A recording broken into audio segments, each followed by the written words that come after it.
Berkah itu paling banyak diturunkan Allah waktu pagi. Siapa yang paling awal bangun paginya, dia yang paling banyak dapat berkahnya. Jangan sampai rezeki dipatok. Iya. Orang sekarang rezekinya dipatok ayam, dilarikan kucing, diterkam harimau, digigit kopit. Ingat pesan Buya Hamka ke Haji Dasril, 5 perak. Kenapa tak kau balikkan 5 perak? Alah, sikit aja kok.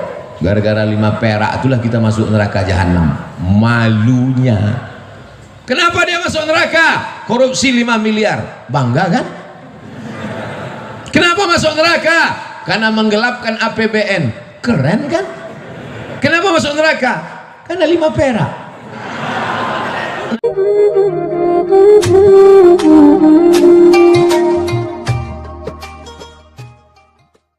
Saudara yang dimuliakan Allah SWT, orang dulu cari rezeki itu simple, mudah. Bangun pagi, sholat subuh, ke surau, ke masjid, ke langgar, ke musola, pulang ke rumah, sarapan, pergi ke kebun. Habis itu ngelihat sawah, ngelihat kebun, kemudian sholat zuhur berjamaah. Habis itu menjelang asar pulang ke rumah. Tetap bisa dengan kumpul keluarga, tetangga, sahabat, jiran, kawan. Malamnya bisa wirid yasin, sorenya bisa datang, ada acara tahlilan bisa kumpul, silaturahim tersambung, meninggalnya husnul khotimah. Orang sekarang berangkat sebelum ayam berkokok. Ayam belum bangun, dia udah bangun. Pulangnya ayam sudah tidur, dia baru pulang. Tidak pernah jumpa tetangga, tidak pernah jumpa anak, tidak pernah jumpa kawan, tidak pernah silaturahim, semuanya online. Tapi penyakitnya offline. Pergi pagi, pulang petang, peras keringat, banting tulang, tunggang langgang, luntang lantung, sholat tinggal, puasa tinggal, silaturahim tidak, rezeki tak dapat, penyakit datang. Itu kan yang terjadi pada masyarakat sekarang. Ke masjid tak pernah, yang dicari rezeki, bolak-balik kemana-mana cari duit. Setelah duit dapat, bulat-bulat diserahkan ke dokter spesialis. Dapat duit 1 koper, dimakan tak bisa. Mau makan nasi diabetes, mau makan gulai kambing kolesterol. Apalagi sempat menikmati hidup? Tak sempat. Orang dulu hidup sederhana, rezeki luar biasa, barokah mengalir sampai mati, sempat pula membangun surau dan musola. Hari ini kita sedang belajar bagaimana mau maknai hidup. Berangkat pagi, kena macetnya 2 jam, pulang sore macetnya 3 jam, sampai di rumah sudah teler, sholat tinggal, puasa diqadha di hari tua sudah kena mah akut, usus dipotong. Apalagi nikmat hidup, tinggal sakaratul maut, mati. Tapi begitu hidup mengurut aturan ulama, bukalah rumah makan, kasih orang minum, kasih orang makan, rezeki melimpah ruah.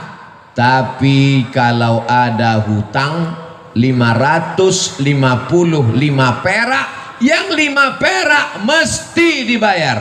Pesan Buya Hamka, 555 perak utang engkau kepada non muslim, yang 5 perak mesti kau bayar. Kenapa? Karena kalau tak kau bayar, kau akan cari dia di akhirat. Kemana kau mau mencari dia? Itu dipegang oleh Haji Dasril Sultan Bagindo sampai umur 79 tahun. Amanah, jujur, kata orang sekarang, berintegrasi, berintegritet, berjujur, amanah. 5 perak guys, 5 perak, 555 perak.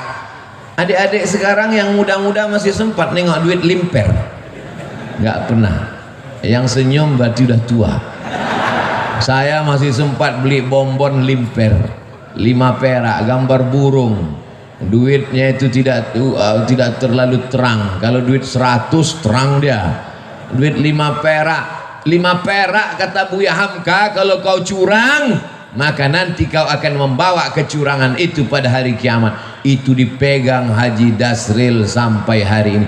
Ustadz kok tahu? Saya kan sebelum ceramah saya cari bahan duluan. Saya ngobrol-ngobrol tuh maka saya kalau ketemu sama orang, banyak orang kalau ngobrol sama saya, Ustadz ternyata kalau di luar mimbar Ustadz pendiam ya. Ngapain saya ngobrol? Saya ngomongnya di pas ceramah aja. Pas nggak ceramah masa saya ceramah juga? Kalau ada orang ngomong saya dengar. Oh, perjalanan hidup yang luar biasa. Oleh sebab itu maka buah dari yang kita lihat sekarang ini adalah buah dari kejujuran. 5 perak mesti kau balikkan. Ini kadang kita dikasih orang belanja, nih 100.000, beli nasi bungkus 1 harga 15.000, 85.000 halal. Tak dibalikkan, balikkan. Ingat pesan Buya Hamka ke Haji Dasril, 5 perak. Kenapa tak kau balikkan 5 perak? Alah sikit aja kok. Gara-gara 5 perak itulah kita masuk neraka jahanam. Malunya. Kenapa dia masuk neraka? Korupsi 5 miliar. Bangga kan? Kenapa masuk neraka? Karena menggelapkan APBN. Keren kan? Kenapa masuk neraka? Karena 5 perak. Nerakanya sama pula tuh. Bukan neraka 5 miliar sama 5 perak lain. Yang 5 perak nerakanya 25 derajat Celcius. Mendidih juga otak kepalamu. Diletakkan batu kerikil di tapak kaki, mendidih otak. Yablugh ka'baihi, sampai ke mata kaki. Yaghli biha dimaghuhu, mendidih otak di kepala. Allahumma ajirna minan nar, Allahumma ajirna minan nar, Allahumma ajirna minan nar. Dosa kepada Allah bisa ditebus dengan istighfar, tapi dosa hutang kepada manusia bisa? Gak bisa. Pergi kau ke Makkah nanti setelah habis Covid, menangis di pintu Ka'bah, maafkan ya Allah, 5 perak. Habis tisu setengah kotak, bisa lunas yang 5 perak. Maka aku sampaikan pada jamaah, bayarlah hutang pada tempatnya. Ustaz nyindir nih? Enggak, saya cuma ngasih tahu supaya jangan sampai kita mati su'ul khatimah. Orang yang doanya tidak dikabulkan Allah, tak diterima Allah. Mengapa doanya tak dikabulkan Allah? Mat'amuhu haram, makan haram. Masrabuhu haram, minumannya haram. Malbasuhu haram, pakaiannya haram. Kenapa?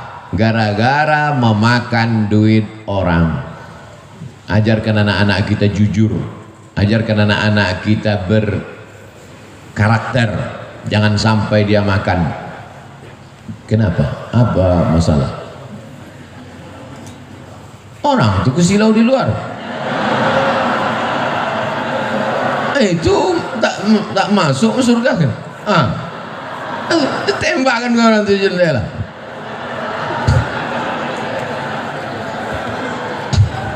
Lalu saya bilang jangan aniaya orang.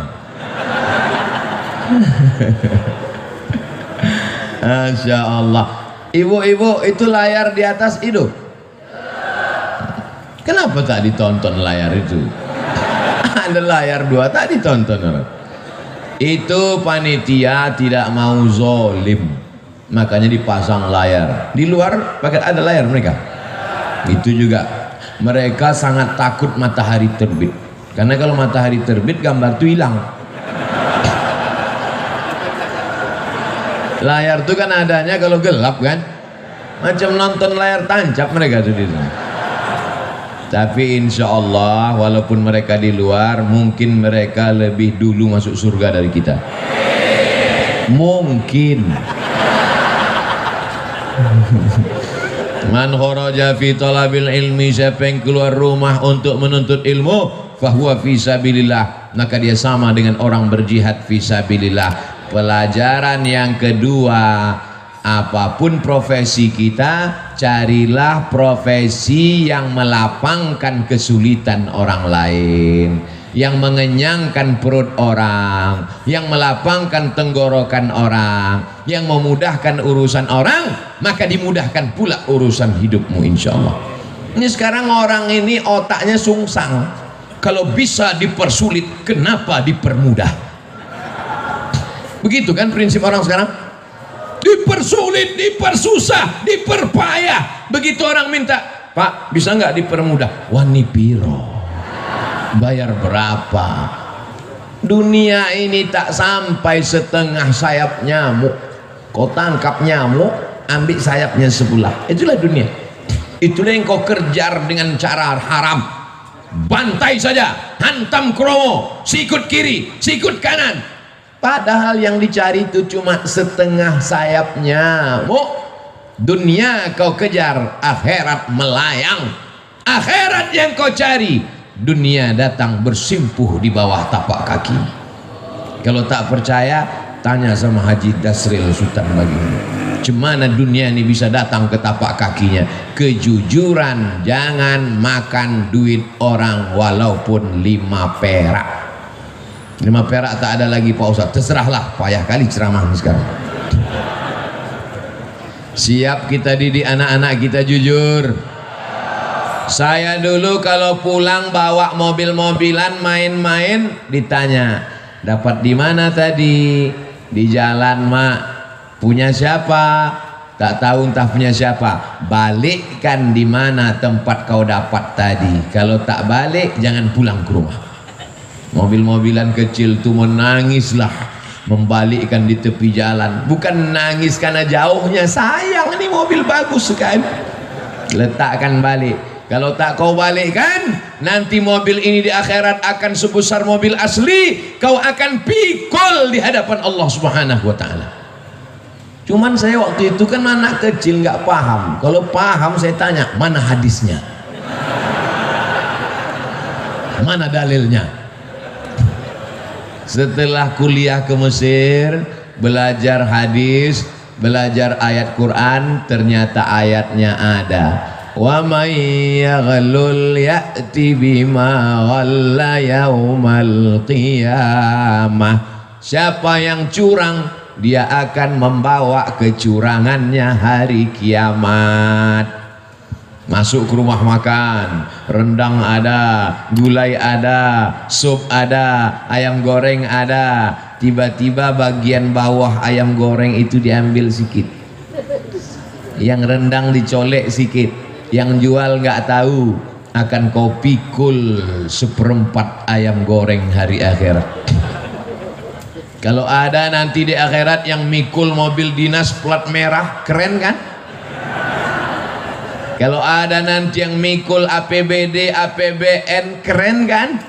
Tapi kalau yang mikul ayam goreng, malunya di akhirat. Mikul bakwan,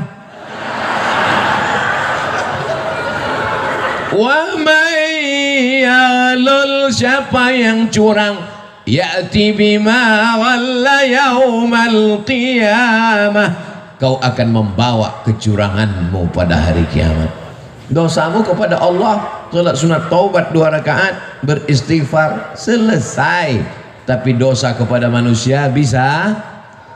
Berapa banyak orang bersalah kepada Haji Dasril, entah berapa goreng ayam, entah berapa rendang sudah diseludupkan orang, pakai bungkus tisu masuk ke kantong. Rugikah dagangannya? Tumpurkah bisnisnya? Tidak. Siapa punya rezeki? Allah. Iyyaka na'budu wa iyyaka nasta'in. Selesai 2 masalah. Masuk masalah yang ketiga. Apa yang dicari dengan bisnis-bisnis ini? Buka rumah makan 1, berhasil. Buka begadang 2, berhasil. Buka begadang 3, berhasil.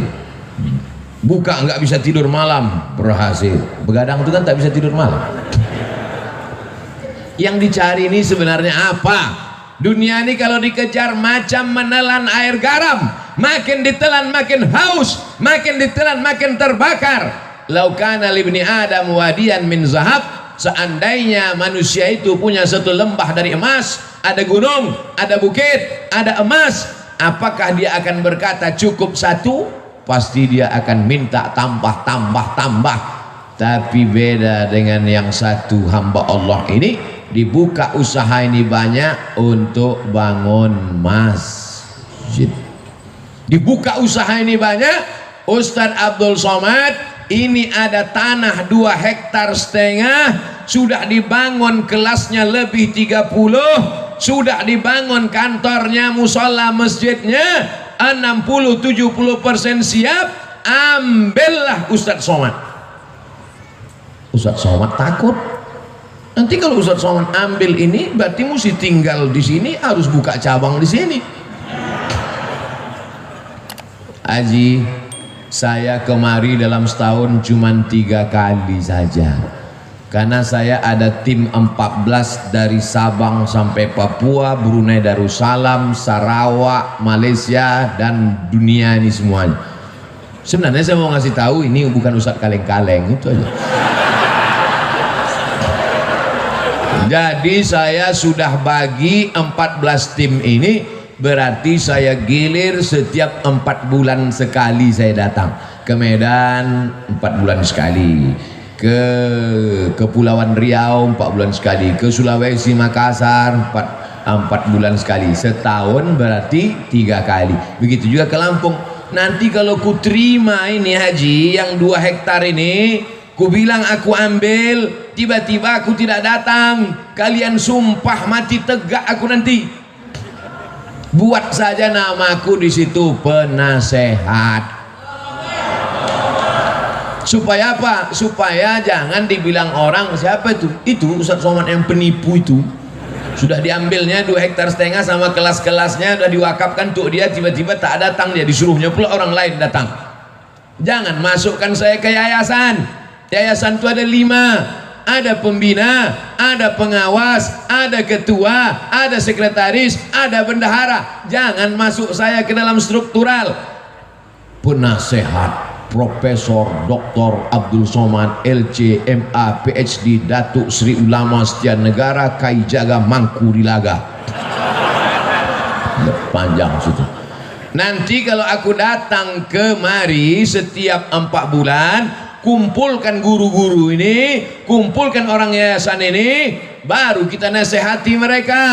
Bagaimana supaya anak-anak ini hafal Quran, bagaimana supaya wali murid ini masukkan anaknya, bagaimana supaya anak muda ini selamat dari narkoba, selamat dari zina. Maka kita nanti berkawan di dunia, bertetangga kita di surga insyaallah haji. Karena kalau sampai ku ambil 2 hektar ini harganya 1 meter berjuta bermiliar, datang jahat otakku nanti, datang khianatku nanti. Aku ingin jangan sampai kita rusak hubungan gara-gara harta dan materi.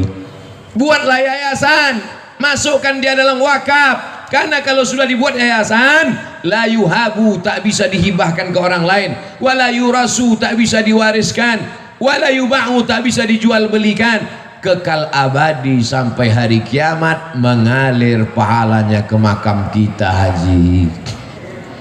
Nanti anak-anak itu akan baca Quran haji, anak-anak itu malam nanti akan tahajud di masjid itu, pagi-pagi mereka akan belajar, maka pahalanya mengalir ke makam kita haji.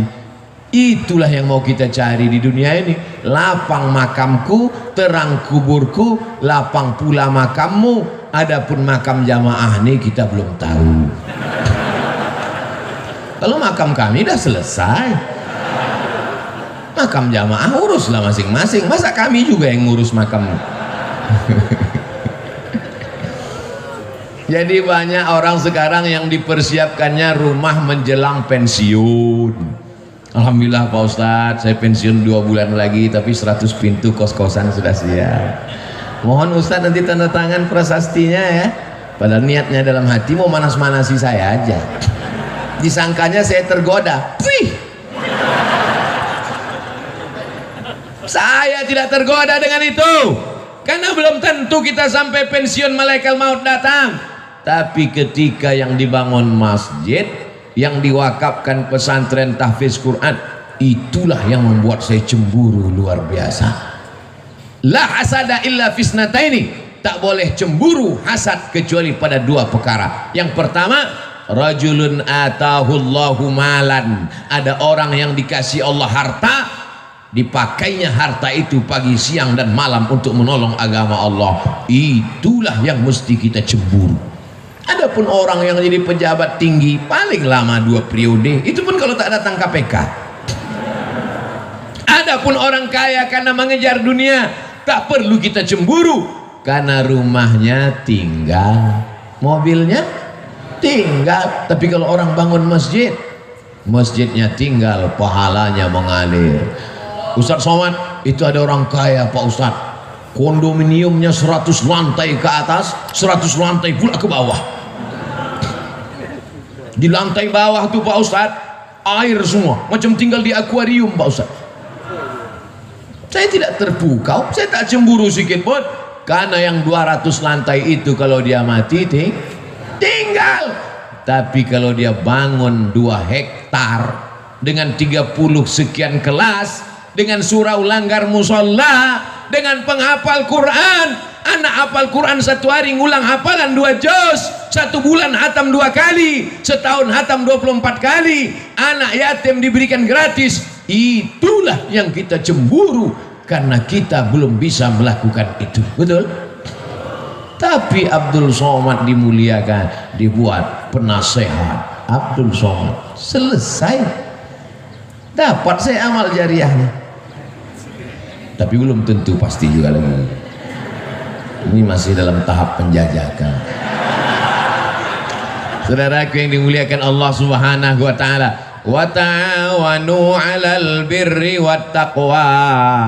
Tolong menolonglah kamu dalam kebaikan. Ini pelajaran untuk anak-anak muda. Cita-cita kalian mesti tinggi macam cita-cita Haji Dasril Sultan Baginda. Ini sekarang anak muda nih, gimana rencananya ke depan? Ya udah mau siap S1 Pak Ustadz. Habis ini kau mau jadi apa? Ya mau ikut tes PNS lah Pak Ustadz. Kau PNS mana bisa bangun masjid? Gaji 2,5 juta sebulan, semua kredit. Bangun rumah 3M, 3 kali minjam.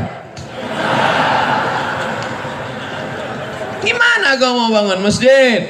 Sementara laut di Lampung luas, kolam-kolam ikan entrepreneur bisa. Jadilah anak muda entrepreneurship, sehingga nanti kau bisa bangun sekolah tahfiz gratis. Cita-citanya mesti begitu. Buka usaha berhasil, buka satu lagi usaha berhasil, buka lagi satu usaha berhasil. Kemarin kami di Pringsewu itu juga meresmikan pesantren anak muda entrepreneur, lahir tahun 80. Baru berapa tahun umurnya? Baru 40 tahun. Entrepreneur. Jadi kalau cerita entrepreneur, usahawan, bisnismen, Lampung ini tempatnya. Saya sudah ketemu orangnya. Ini makhluk-makhluk yang unik, ini mesti dibudidayakan. Ini makhluk-makhluk yang hampir langka. Mereka ini satu spesies dengan dinosaurus. Mudah-mudahan ilmu-ilmu mereka ini menular ke anak-anak muda di Lampung.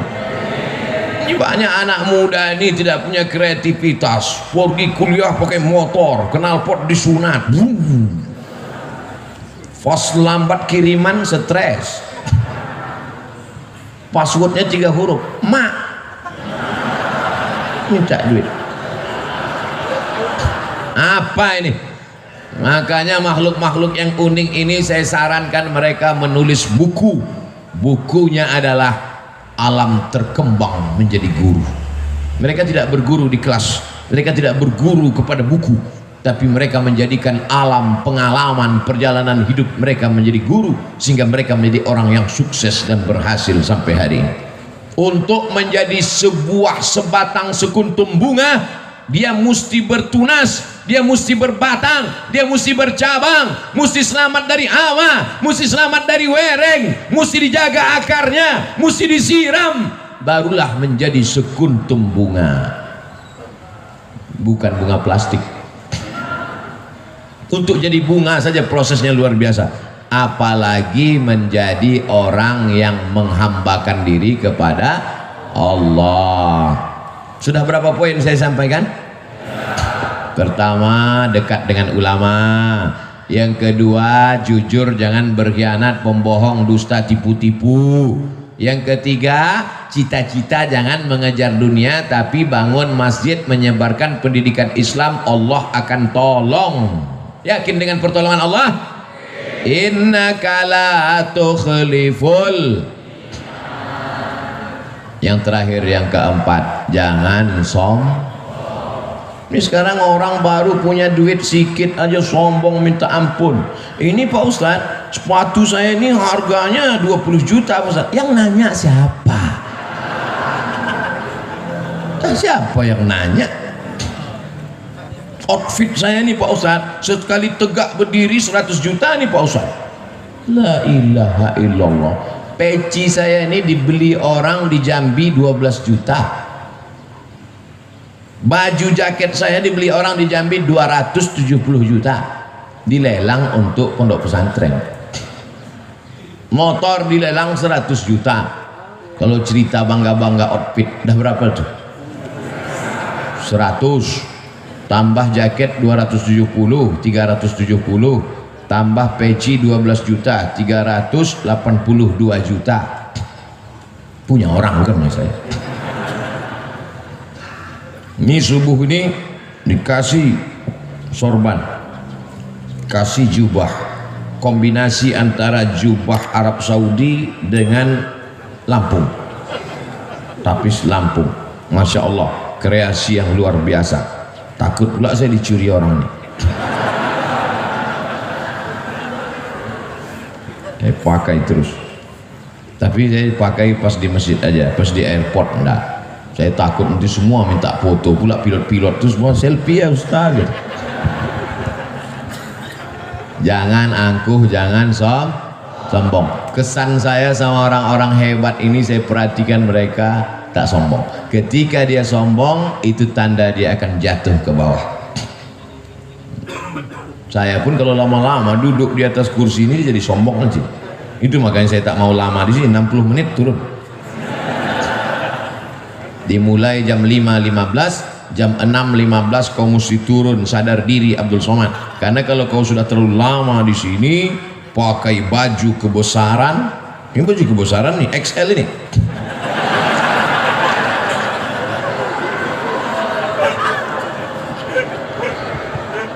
Pakai baju kebesaran, dikasih mikrofon, suara menggelegar, duduk di atas, semua orang di bawah, lama-lama merasa jadi Fir'aun. Oleh sebab itu, setiap 60 menit kau turun ke bawah, balik ke asal, bahwa kau bukan apa-apa dan bukan siapa-siapa. Tu'izzu man tasha, Allah menaikkan siapa yang dia kehendaki. Wa tudhillu man tasha, Allah menurunkan siapa yang dia kehendaki. Ada yang rendah hati turun ke bawah dinaikkan Allah, ada yang naik ke atas hampir ke awan akan diturunkan Allah. Percaya tak percaya, mereka yang di atas ini pasti akan turun untuk sarapan pagi. Betul?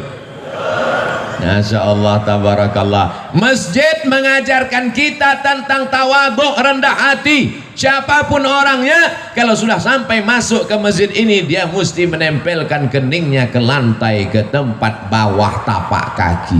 Adakah yang lebih rendah dari tapak kaki? Lantai ini lebih bawah tapak kaki. Mana ada orang melangkah di atas tapak kaki? Lantai ini ditempelkan kening ke lantai. Mentang-mentang Haji Dasril yang bangun masjid, tiba-tiba pas sujud, Haji Dasril enggak sujud ke lantai. Kalian aja, aku yang punya masjid sujudnya ke tiang. Nggak bisa. Semuanya menempelkan kening ke lantai, dan ketika kening menempel ke lantai, saat itu kau rendahkan dirimu dan kau katakan Subhana Rabbiyal.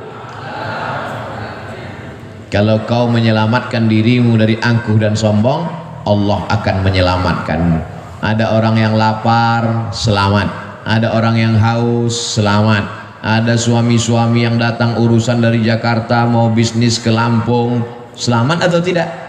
Selamat. Tinggal di mana sekarang? Di hotel. Hotel apa? Hotel Syariah Nusantara. Tenang istrinya kan? Karena dia tahu hotel syariah tertulis di belakang pintu, yang tidak bawa surat nikah tidak dibenarkan masuk. Gimana sekarang? Hotel syariah. Habis itu dia pergi ke konvensional.